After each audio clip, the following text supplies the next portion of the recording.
Hello, welcome to Thor Talk, the show all about Marvel's resident god of thunder, where I discuss Thor feats, battles, story arcs, villains, and more. To celebrate the release of Spider-Man Homecoming, this episode of Thor Talk is about when Thor and Spider-Man teamed up to stop an invasion of time-controlling trolls. Plus, I discuss what Thor's magic belt is, which was mentioned very briefly in Spider-Man Homecoming. This is Thor Talk. I am Thor the Thunderer, son of Odin, Prince of Asgard. I am an Avenger, and this world is under my protection.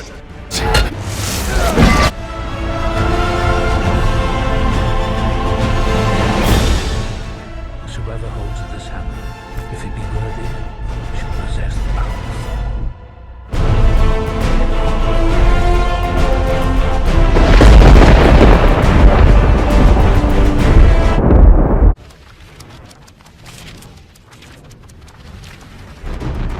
Marvel Adventures Superheroes Volume 2, Issue 14 was written by Todd DeZago and draws direct inspiration from Jerry Conway and Ross Andrews' Marvel Team-Up number 7. The issue starts off with Spider-Man confronting the supervillain known as the Looter. The Looter gained superpowers from gases emitted by a meteor, and he is now trying to use technology from the Institute of Seismoharmic Studies to try and find a meteor similar to the one that gave him powers. Then, a security team bursts into the room, causing the Looter to activate the machine. This causes an explosion that knocks Spidey out of the building, but before he can plummet to his doom, he is caught by Thor. Thor then offers to help Spider-Man fight, but then he notices a strange light in the sky. Thor recognizes what it is, and he quickly spins his hammer around himself and Spider-Man for protection. When he stops, the two heroes find that time has stopped in New York. Thor says that this is the work of the Frostguard crystal that Odin once used against a horde of trolls. Then, a horde of trolls charge through a portal.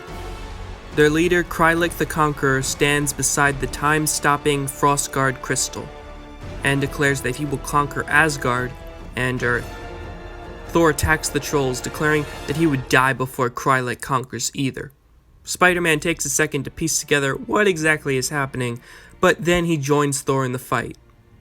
Thor tells Krylek that he had better send his good warriors, as Thor is almost done with these practice trolls. Spider-Man tells Thor that his trash talk could use some work.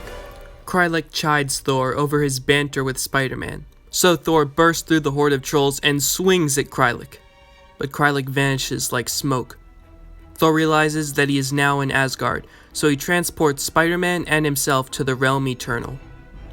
They discover that time is frozen and the trolls are already there. Spider-Man comes up with a plan.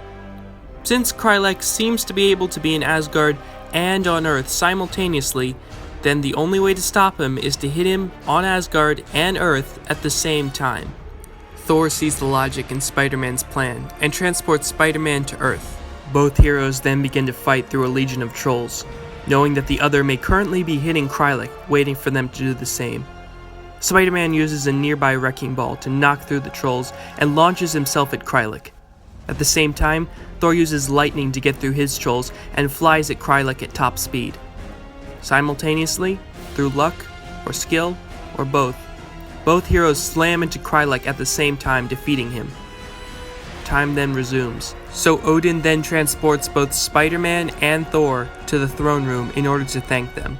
Odin then explains that the Looter's machine accidentally freed Krylek.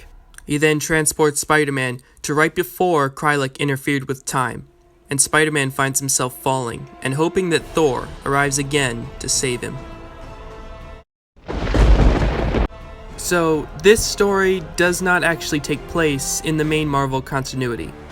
It actually occurs on Earth 20,051. However, it is based on Marvel Team-Up number 7, which is in continuity and very similar. In Marvel Team-Up number 7, time freezes in New York, and Thor manages to shield himself and Spider-Man from it. Krylek then reveals himself to be responsible, and the heroes defeat him by hitting him at the same time in different locations. A major difference between the two is that Spider-Man is actually the one who goes to Asgard, and not Thor. because at the time Thor was banished from Asgard. Also, in Marvel Team-Up number 7, Peter Parker reveals that he is Spider-Man to Thor. Thor seems to have forgotten this many years later during a 1999 crossover with Spider-Man, but he hints that he remembers at the end of the crossover. At Odin's bidding, the Mystic Maidens descend, carrying the enchanted Belt of Strength. They reach the stricken Thunder God, girding the belt around his waist. Okay, first, very minor spoilers for Spider-Man Homecoming ahead. It's really just an Easter egg, but just so you know.